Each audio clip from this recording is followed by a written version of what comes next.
The Electronic Field Trip, We're All in This Together, How Students Like You Helped Win World War II, is a production partnership of WYES, New Orleans Public Television, and the National World War II Museum, made possible in part by the Selly Foundation.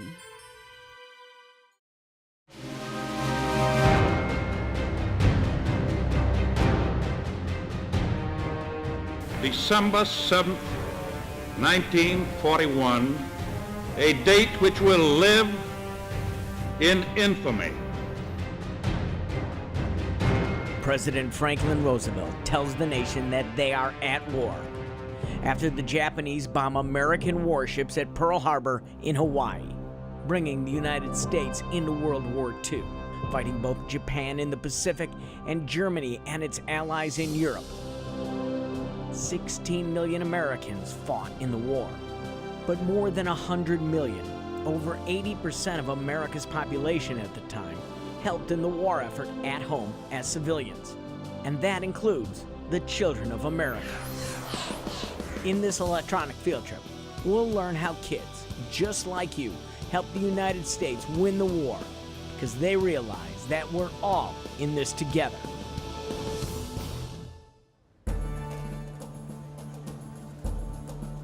Welcome to our electronic field trip from the National World War II Museum in downtown New Orleans, Louisiana. I'm Tom Gregory. During this field trip, we're going to learn what kids your age did to help America win World War II. And we want to hear from you. You can email questions to fieldtrips@wyes.org. And we also invite you to answer some questions by taking part in our live polls. First, you have to sign up. Text WYES Field TRI 069 to 22333 to join. Or you can play right along on your computer. Just scroll down and you'll see the poll questions. Just follow the instructions during the poll questions to participate. You know, young people your age did have a role in the war effort, even though they were at home and in school. During World War II, we were all in this together, working hard to preserve our freedom.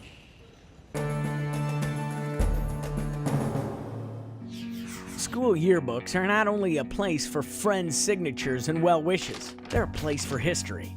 Yearbooks from the war years 1941 through 1945 give us an idea of how students took part in the war effort. They help by saving materials that were needed by soldiers on the war front, like metal for weapons and ammunition, or by eating less of the things they really enjoyed, like candy, because sugar was in short supply. The stories of how Americans all came together during World War II are told in exhibits at the National World War II Museum. Helping us learn more about these stories are our student reporters, Caroline, Chris, Eliana, and Miguel. They're going to take us on an adventure through time with the help of museum historians and also some very special folks who know firsthand what it was like to be a kid during World War II. Let's join Eliana, Chris, and Miguel as they start their museum adventure.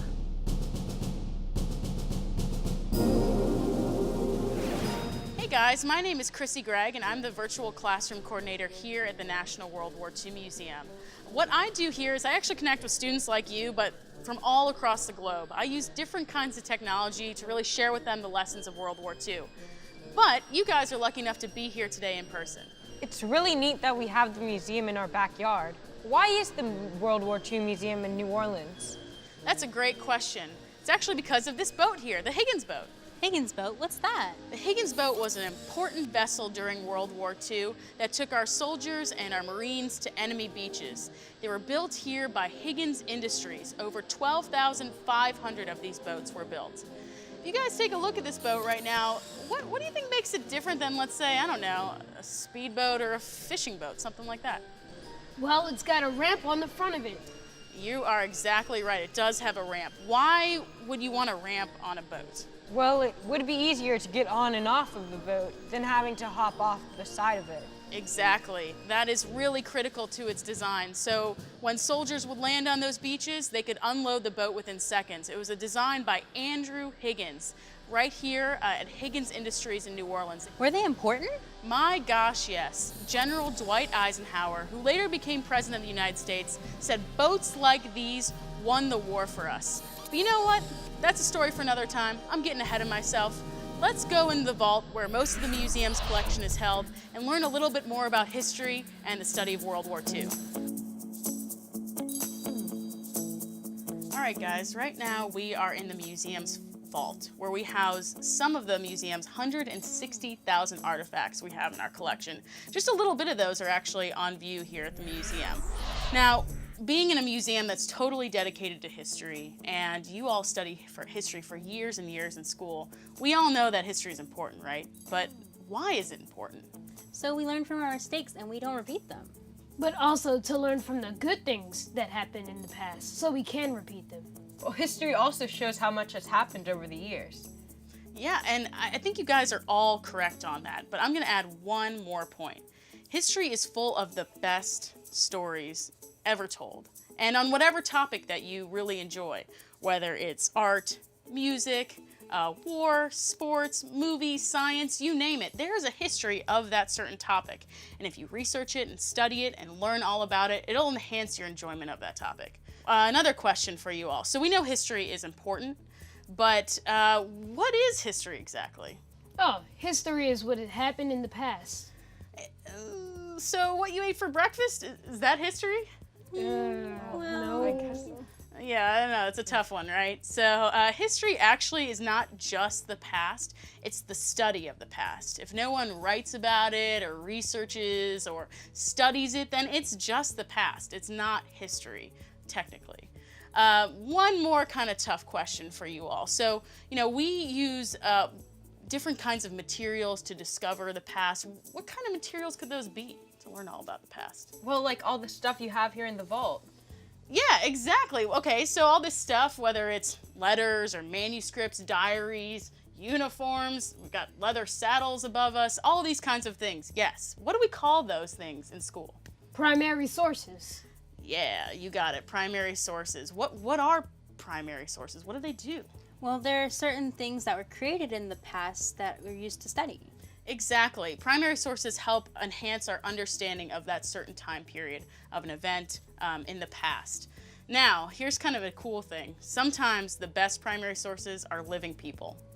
People can be primary sources? Yeah, people can be primary sources. If they witnessed or experienced an event in history and tell about it, yeah, that's definitely a primary source. And since World War II, in the grand scheme of things, wasn't that long ago in history, 70, 75 years ago, sometimes, as I said, the best primary sources are the people who live them, and they're still alive today. And actually, I have a mission for you all related to that. What you're going to be doing today is going throughout the museum, learning about the lives of students during World War II, how students were affected by the war, and how they helped out on the home front. But thing is, you won't be going at it alone. You'll be going with a museum volunteer who was actually a kid during World War II. And they'll be leading you through, giving you guys insights on what life was like for them. And so they're your first primary source, and you're going to encounter many more as you go through. So you guys ready to go? Yeah! All right, let's go. I'm now joined here with Kenneth Hoffman. He's the Director of Education at the National World War II Museum. Kenneth, history books are filled with stories of presidents, generals, and adults. Do kids have a part in history? Kids absolutely have a part in history, which is why I'm really glad that all you kids out there and your teachers are watching today. Now, at the National World War II Museum, we tell one of the biggest stories in history, the biggest war in history, World War II. And it was a story that affected everybody, old and young alike. So kids definitely played a part in World War II. Kids helped the outcome. Kids helped the outcome, and that's what we're going to see. We're sending our 4 student reporters through the museum with people who were kids during the war to hear those stories firsthand. Kids are part of history. They're part of this broadcast, too. Before our student reporters head off to different parts of the museum to meet up with their special tour guides, we have a question for you. How often do you learn about children your age in social studies class? A, never. B, not very often. C, often. D, all the time. Text your answer A for never, B for not very often, C for often, and D for all the time to 22333. You can also answer on your computer. We'll check to see how you responded in just a little while. But now it's time to catch up with Chris, who's in the home front gallery with a very special guest.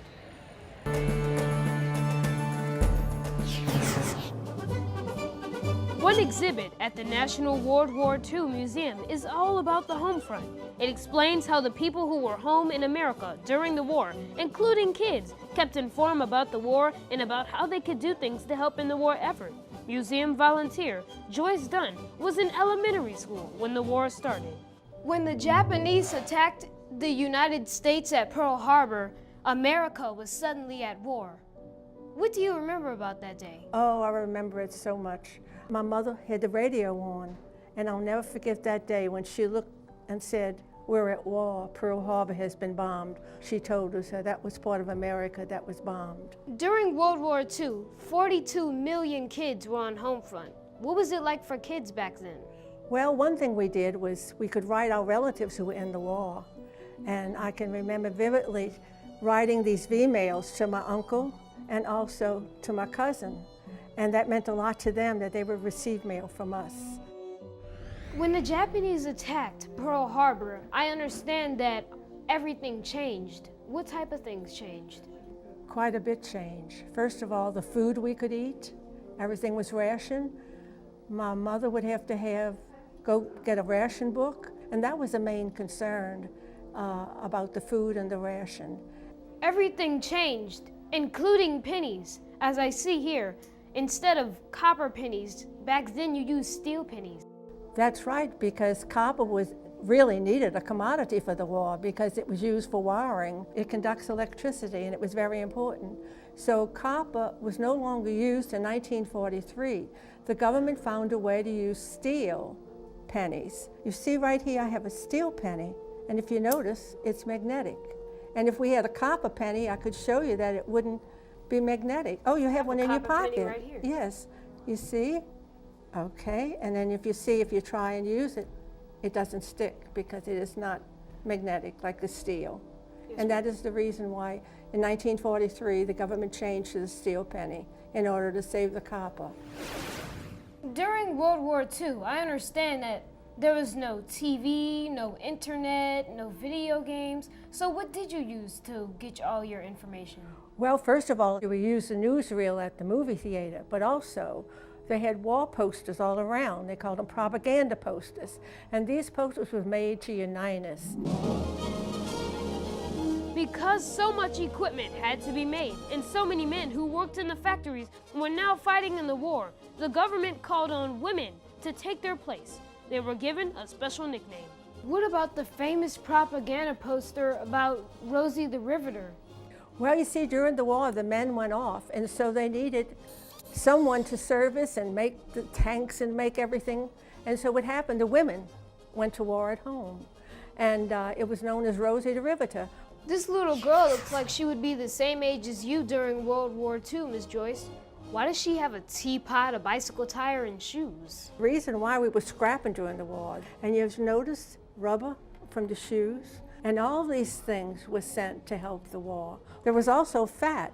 When you fry bacon or other things, the fat would go in here. Your mom or your dad would take this to the butcher, and then they would send it to a certain place, and they would use it for glycerin or nitroglycerin later on. So this was very important, the fats during the war, because they were used very much for ammunition. Bacon fat was used to make bombs? Absolutely. Isn't that strange? But it was a very important part of the home front. These are the things we did to help the war. Another way to help out was buying war stamps? Oh, yes. This was very important during the war. How do these stamps work? Well, Chris, this is how it did. And this is a war bond book. For 10 cents, you'd fill in every blank. And when the pages were filled, it was $18.70. And then you turn it in and you get a $25 war bond. The savings bond was so essential because just think of all the tanks, the airplanes, everything that was needed during the war. And so how did we get the money? War bonds. All the money that were collected from these bonds were used so that we could fight the war and win. Thanks, Ms. Joyce. You've helped us all understand how even folks on the home front, including kids like me, helped win the war and how we were all in this together. Well, Chris, it's been my pleasure, and I think it's very important that children of your age remember how it was in those early days, because that was the war that really changed the 20th century, and here we are free, and a lot of men and women died for our freedom. So we should always remember that. I'm back here with Kenneth Hoffman, Director of Education at the National World War II Museum. Kenneth, breakfast to bombs, they took bacon grease and turned it into nitroglycerin? How does that happen? This was something that kids definitely participated in the kitchen of most Americans, maybe almost all Americans. They would have something like this, a little grease can. And you would pour the grease from your frying pan into the grease can, and this filter would get all the little bits of meat out, and the grease would go in here. After a while, when it was all filled, you would bring this to school on fat collecting day. Fat collecting day. Absolutely. And then they would put it all in a big barrel, send it off to a factory, melt it down and take out the chemicals. Glycerin was the main chemical they would take out, and then they could turn that into nitroglycerin. And that turns into? That's an explosive, and so you could use that for bombs. Another thing that Miss Joyce talked about was V-mail. We know what electronic mail is. Email, what does V-mail stand for? Well, V-mail, you saw the letter V all over the place during World War II. What do you guys think V stood for? Victory, because we wanted to win the war. And so we didn't have cell phones back then. We didn't have the internet. So people wrote letters and sent them in the mail. Handwritten letters. Handwritten letters. And if you wanted to send a letter to someone overseas, or they wanted to send a letter to you, first you would write it on a regular piece of paper. Then they would take a picture of it, and they would take a picture of all the letters, so that on one small roll of film, they could have thousands of letters. They would send that across the ocean, and then they would develop the film into a little picture of the letter. And so this they is V-mail. Shrunk the letter. They shrunk it down. Letter. You would need a magnifying glass to read this, but it was a way to communicate across the whole world much better than regular mail. They were very creative in how they wrote letters to each other. Because they didn't have text like we do. So let's take a look at how you are texting us. Let's take a look at your answers to the poll questions. How often do you learn about children in your age in social studies class? 71% of you said not very often. 14% said never. Well, that has all changed today, hasn't it? Since we're talking about what kids did to help win the war during World War II. We have a question right now from one of our viewers. Was Rosie the Riveter an actual person? This is from the micro school students in New Orleans, Louisiana. Awesome. Well, it is wonderful to get a question like that. And the answer is Rosie the Riveter was not an actual woman. She was all women who went to work in factories during World War II to help build the tanks and the planes and some of the things you see around the museum.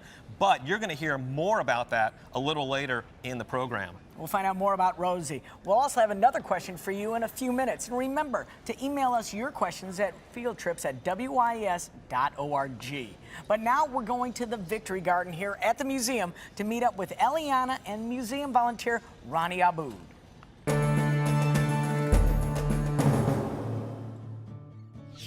Growing our own vegetables and herbs is a healthy thing to do, but it also tastes fresher and it's fun. But during the war, people grew their own gardens, which they called victory gardens, not only for fresh food, but also to make up for food shortages. Americans planted more than 20 million victory gardens across the country. These gardens produced 40% of the vegetables grown in the U.S. during the war years. In 1944 alone, the vegetables grown in victory gardens weighed more than 8 million tons. Growing food at home meant there was more food available to send to our troops overseas. It's estimated that an army of 1 million men consumed more than 1 million pounds of food every day. I'm here at the Museum Victory Garden with Ronnie Aboud, who was a kid during World War II. Now, I know so many servicemen and women were sent food during the war, and so I guess there was less on the grocery shelves. So how did everyone get their fair share of food?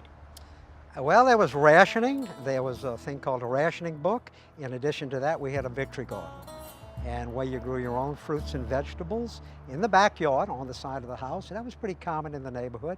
But with the Ration Book, when you went to the store to buy an item that was limited or rationed, you had to have a coupon, and you'd pay the regular item for the price as a grocer, but then you had to give the grocer a stamp out of the coupon book itself. You had to be very careful, because if you used up all your coupons, if you weren't careful over the month how you used them, you'd run out of them, and then you couldn't get any more items until the next month. So did every American get one, even kids? Even kids, absolutely, even kids. So was every single food rationed? Not every food, but a lot of foods were. For example, sugar was very valuable, the sugar coupons. But even if you didn't have a coupon book, there were limitations on what you could get in the neighborhood. Like you said, you also had your victory gardens, so Yes. you even had your own food at home. So I guess that made things a little easier. Well, it did help, because my mom in particular nurtured over the garden, making sure that everything was cared for and taken. And then when it came time to pick the fruits and the vegetables, we did eat, brought them inside. And in addition to that, we had a couple of chickens, and so we had a couple of eggs on occasion, and we also had a pet duck. I had a pet duck. His name was Herbie. And at one point, my dad said the duck ran away. And I never could figure that out. But I think my dad maybe wasn't being 100% truthful. Maybe not. Why do you think there were some limitations on some things? For example, tomatoes, some of them were canned, some of them were not. Fresh tomatoes were okay, but canned goods were limited. Why do you think that was? Well, I know that canned goods last longer, so you could actually send those overseas to all the people that were fighting. And it was a heck of a lot of people. 16 million men put on the uniform of the United States. Hundreds of thousands of women also went into military service. So it was a lot of people that had to be fed and clothed and taken care of. So did you start your garden before the war or during the war?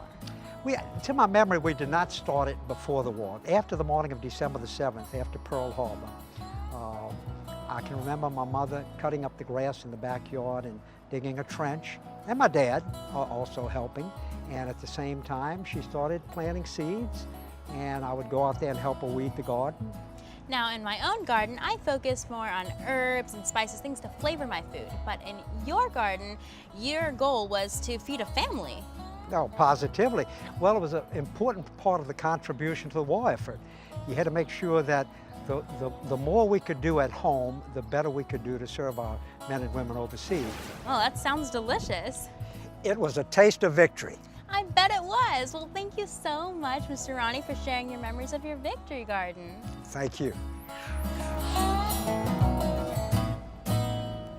Kenneth, what foods were rationed and why were they rationed? Well, foods were rationed during the war because there wasn't enough to go around. That's why you need to ration. Some of the foods that were rationed, meats were rationed, canned vegetables. You heard Ronnie talking about how hard it is to send a fresh tomato 7,000 miles across the ocean.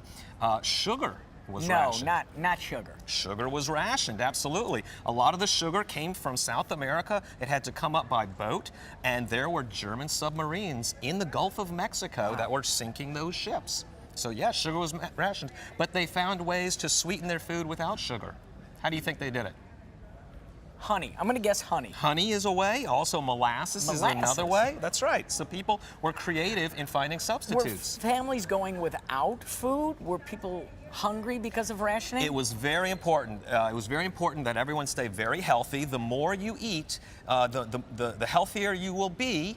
So you had to be healthy to win the war, either to be a soldier or to go into the factories to work, or to be a kid to help win the war effort in the way that kids did. And we're going to hear more about that in just a minute. How did they use this ration book? Well, here's a ration book. It was given to Joseph Perrone here in New Orleans. He was 8 years old.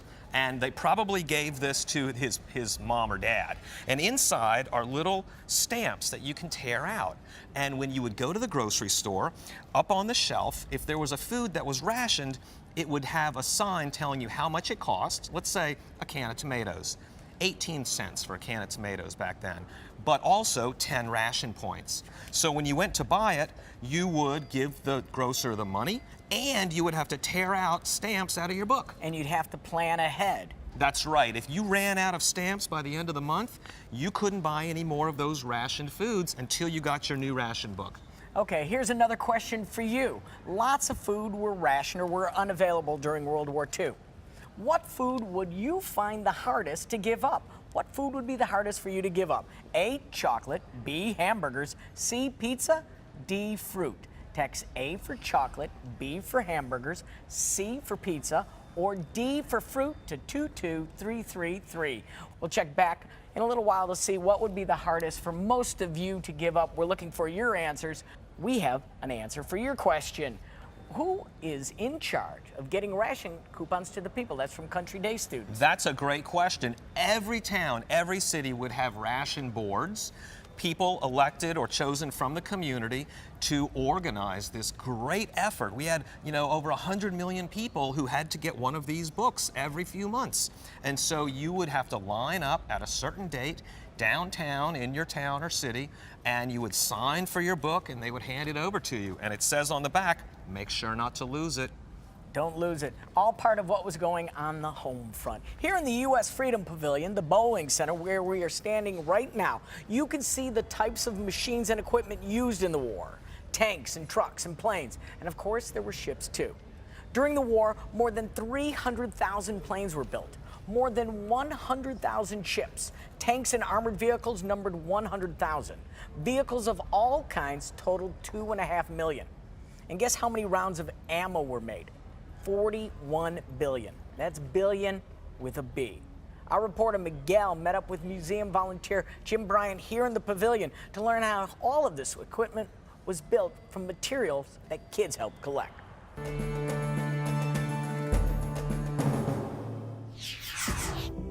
In the National World War II Museum's U.S. Freedom Pavilion, you can get a close-up look at the types of equipment used in the war, like tanks and planes. It took a lot of materials, like metal and rubber, to make war vehicles, aircraft, ships, and ammunition too. And kids during the war helped to collect the materials that were needed to make ammunition and equipment. Here with me is Mr. Jim Bryant, who as a kid spent most of his time collecting materials that could be used in the war. Well, there was a lot going on in the home front, and it was all in support of our effort to win the war, both in Europe and in the Pacific. One of the things that the entire country did was to gather scrap, metal, tin, and bring it and give it to the government, and they would then take that and build wings of some of these airplanes you see here, or some of the tanks, a lot of metal there. So to understand, it was an effort not only from the men that were in the uniform, both in Europe and in the Pacific, but every family back home. So I've heard you say scrapping a few times. What exactly does that mean? Scrapping means gathering all kinds of different things and turning them into things that could be used in the war effort. So scrapping is a lot like what we call recycling. A little bit, but it's using all the things that you find and redoing things to make something like this gas mask. One tire, 12 gas masks. What about this big tank? How much metal would be used for that? 18 tons of steel to put that thing together.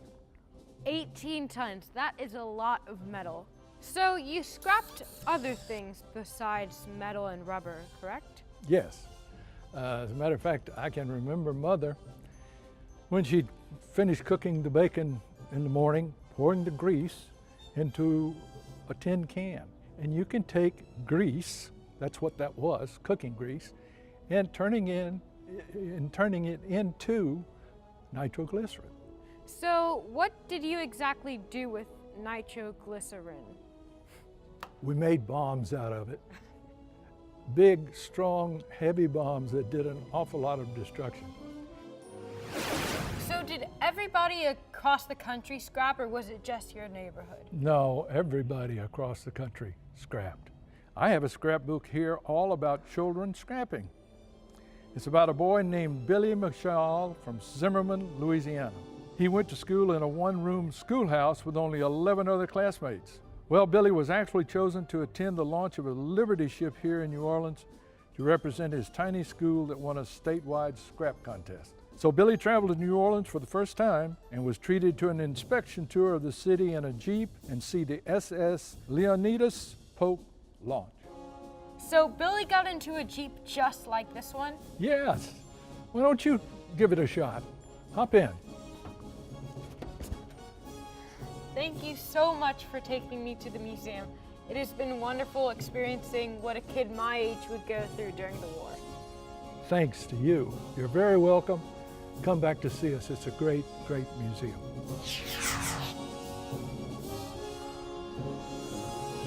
I'm now joined with Kim Guy. She is a curator here at the National World War II Museum. Kim, first of all, you're wearing white gloves. Why? I am wearing white gloves because here at the museum we collect and display historic artifacts, and many times those are fragile and need special care, so we wear white gloves to protect them. As you saw with Jim and Miguel, a lot of scrapping going on that turned into a lot of factory work. Who was working in those factories, since a lot of the men were out on the battlefronts? Well, the labor force really changed during World War II, so quite a few women went into new jobs, new opportunities that opened up in the factories. Really? So moms that possibly were stay-at-home, that was the majority of the population back then. Moms were staying at home. They ended up going to factories, leaving their kids at home? Yes, even some moms. So daycare programs were started during World War II, and women worked in different jobs in factories as well. And they wore that? And they often wore these. So this is a scarf right here that women wore not just as a fashion statement, but to protect their hair. So long hair was a risk. When you were working with heavy machinery, you didn't want your hair to get caught in the machinery, so you would tie it up with a scarf, like Rosie the Riveter. Like Rosie the Riveter. Let's check on our poll question. What would be the hardest food for you to give up? Well, actually, right now, the tie has been broken. 31% said chocolate, pizza, and fruit at 30%, hamburgers at 9%. So it seems up, now it's back, three-way tie, chocolate, pizza, and fruit. All would be very hard for people to give up. One more question for you. Students like you scrap for victory during World War II. Does your school have a student recycling program? Text A for yes, B for no. That's A for yes, B for no. Send us your answers and we'll get an answer for you. We have a viewer question coming up right here. Did schools have scrapping drives? That's from Tessa in New York. Schools did have scrapping drives. So schools were a big source of engaging children to work in these kinds of efforts. So they had paper drives. They had a program called Paper Troopers, and kids would form paper platoons.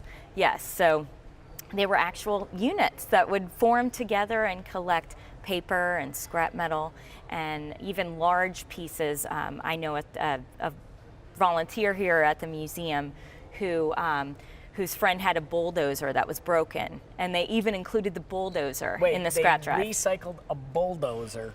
An old broken bulldozer, and that of course won the scrap drive. So the other schools could not compete against the school that had the bulldozer. Looks like everybody was doing the effort right there. In fact, scrapping a bulldozer to make a tank. Okay, let's go to the poll results right now. Let's take a quick look at your answers to our latest poll. Does your school have a student recycling program? 70% say yes. To the 30% that say no, that's about to change.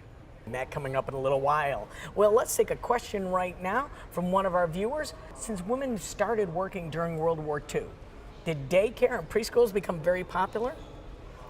They did. Daycare started during World War II and really took off. So some factories even opened up factory daycares. So you could leave your child at the daycare at the factory or in the factory community while you went off to work. So the war changed lives for moms and for kids. Indeed. During the war, people worked together to save things like grease and metal. That could all help in the war effort. But there was also time to enjoy music and movies and dancing. Our reporter Caroline joined museum volunteer Sylvia Murphy at BB's Stage Door Canteen for a performance of World War II songs by the Victory Bells. Let's go to the show.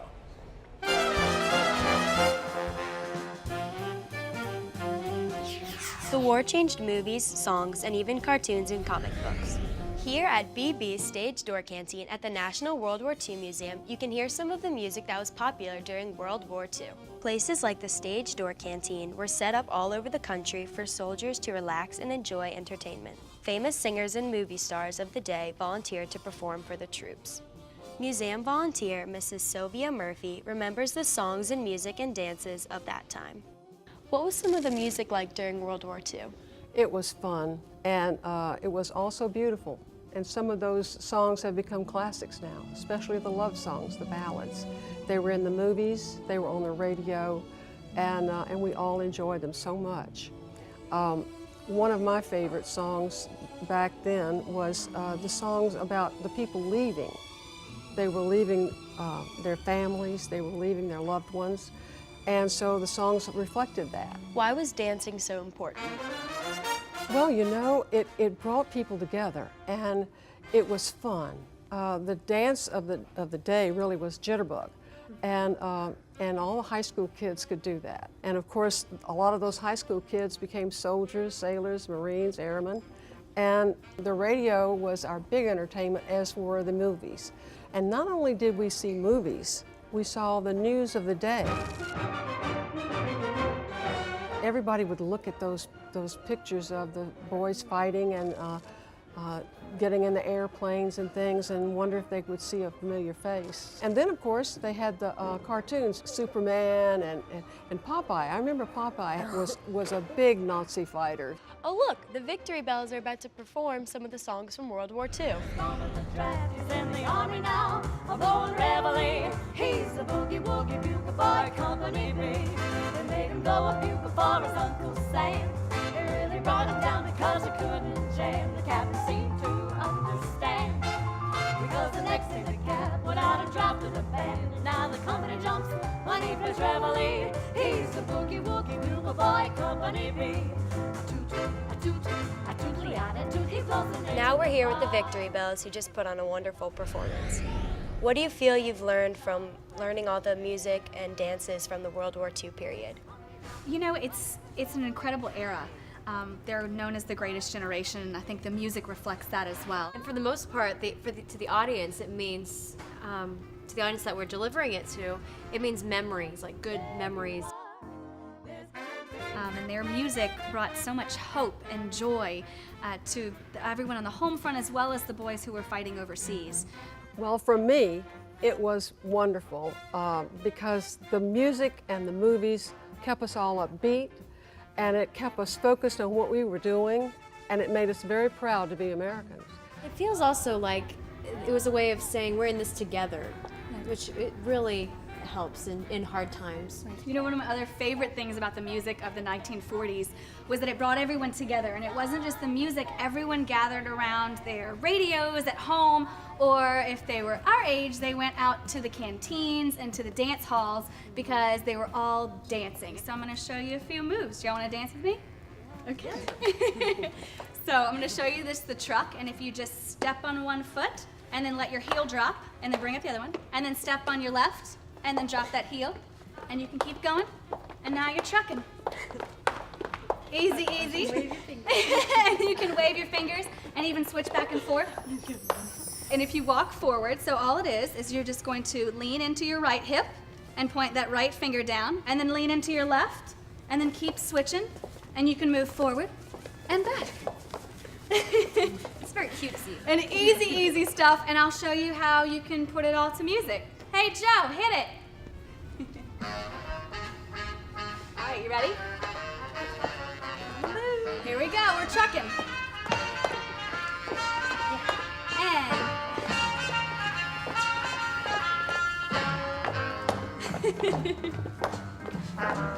y'all are doing great. Yeah.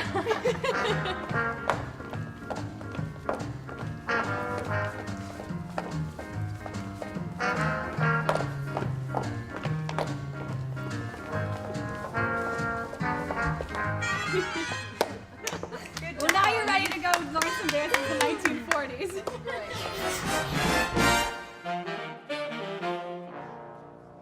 That music as popular today as it was during World War II. And now one more poll question for you. Do you think today's music will be listened to 70 years from now? Text A for yes or B for no. That's text A for yes, B for no. Will they be listening to the music they listen to today 70 years from now? Because the music and entertainment, the movies, it was all about war at that time? It was, even the entertainment. So war permeated every aspect of life on the home front, including, I brought an example from our collection from the museum's archives. This is a comic book, Don Winslow of the Navy. Don Winslow. So maybe not as famous as Superman or Batman, but Superman, Batman, and Wonder Woman also fought during World War II through their comic stories. And the songs had titles and the themes. songs related to the war as well. So Boogie Woogie Bugle Boy of Company B, Praise the Lord and Pass the Ammunition. That was an G.I. actual Joe. song. That was an actual song, a hit song. And movies too. Movies as well. So the movies all related, cartoons, comics, everything related back to the war. Now let's take some more questions. You've emailed us at fieldtrips@wyes.org. Were there any famous World War II musicians from New Orleans? There was, in fact, a very famous musician from New Orleans. Some of you may know, Louis Armstrong. So he was active also, already during World War II. Satchmo, as he might be known, and there's actually a Satchmo Fest right here every August in New Orleans. Let's take a look at the answers to our poll. Will today's music last for 70 years? 54% say they will not be listening to this music, so while 70 years from now people will still be doing the jitterbug, no one will be doing the whip and nay-nay. Sorry to say. Let's go to another question. Did our troops overseas have entertainment provided to them? That's from Keith.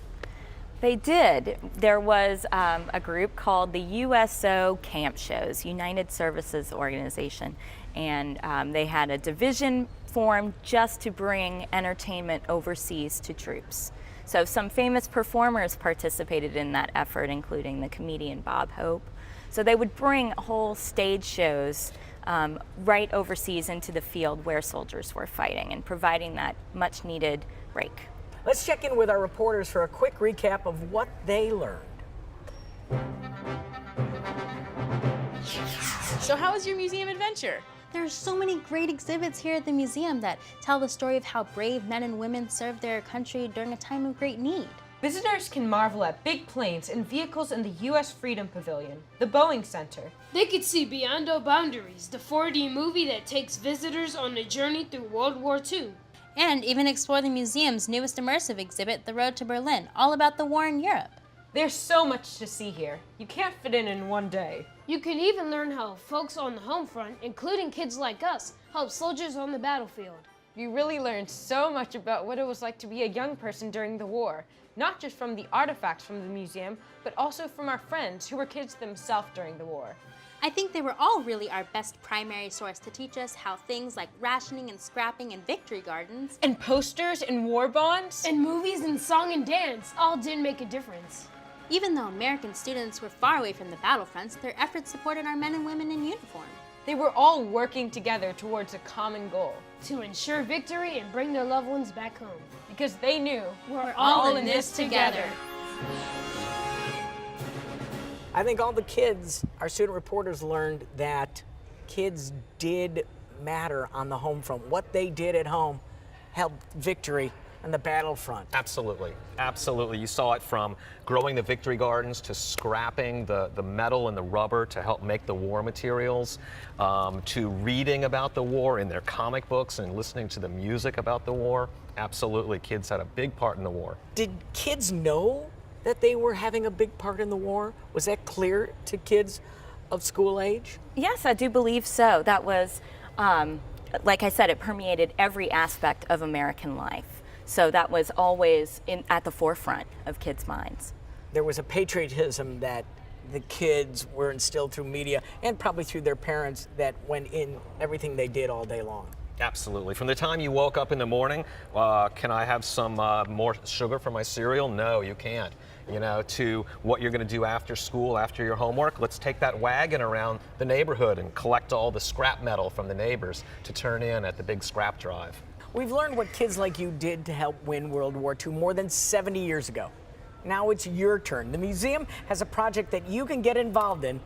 Get in the scrap. Here's Kenneth to tell you a little bit more about it. Kenneth? Absolutely. Well, you heard our museum volunteer telling our young reporter about scrapping, collecting things for the war effort. Today we call it recycling.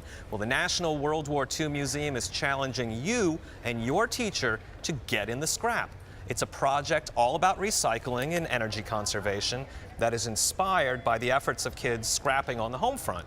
It's easy, fun, and you can win a bunch of prizes. So sign up today at getinthescrap.org. And it's more than just a contest, it actually helps the environment. Absolutely. We want the young people today to realize that they can have a positive effect on their world, just like American kids did during World War II.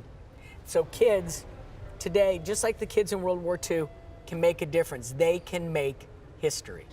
Absolutely, and that's why we're so glad that you all watched today. Making history. We want to thank you for joining us for this electronic field trip. We're all in this together, how students like you help win World War II.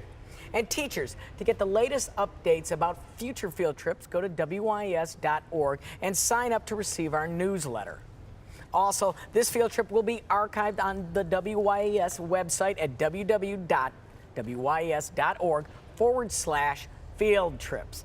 And you can also go to the National World War II Museum at www.nationalworldwar2museum.org to link to this field trip and learn all about what the museum has to offer. And I know that many of you had questions that we just couldn't get to. Well, all you have to do is go to that website and many of those questions may be answered. You'll probably find exactly what you're looking for at that website.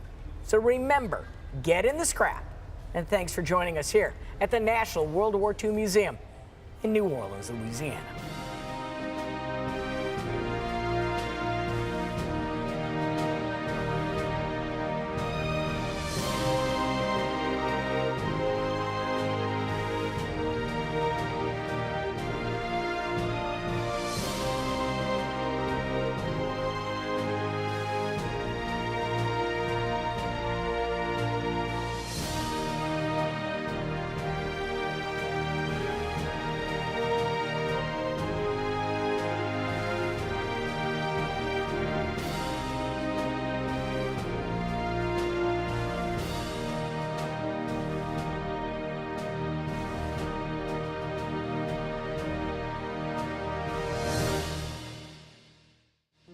The Electronic Field Trip, We're All in This Together, How Students Like You Helped Win World War II, is a production partnership of WYES, New Orleans Public Television, and the National World War II Museum, made possible in part by the Selly Foundation.